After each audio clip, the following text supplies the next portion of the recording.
Hello दोस्तों, राधे राधे, जय श्री कृष्णा। दोस्तों आज हम आप लोगों के लिए एक कजरी गीत लेकर आए हैं जिसमें पति पत्नी का नोक झोंक है। आप लोग वीडियो को देखिए, बहुत मस्त कजरी है, दिल खुश हो जाएगा आप लोग का, इसलिए वीडियो को बंद मत करिए और कमेंट करके हमें बताइएगा कि यह गीत आपको कैसी लगी।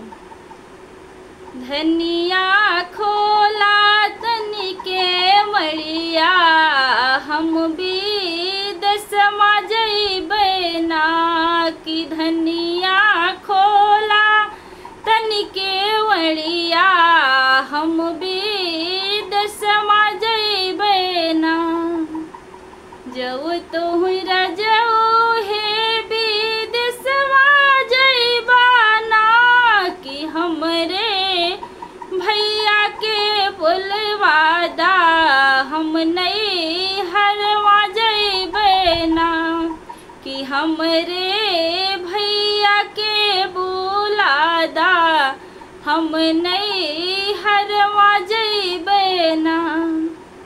जब तू ही धनिया है नहीं हरवा जइबू ना, जितना लागल बाहो रुपैया उतना दई के जइबू ना कि जितना लागल बाहो रुपैया उतना दई के जइबू ना।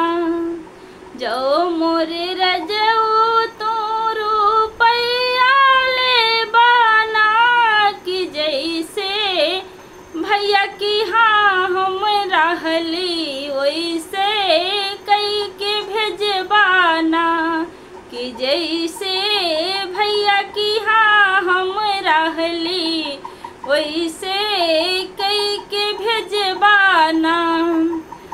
धनिया खोला तनिके मड़िया, हम भी दसमा जाबै ना।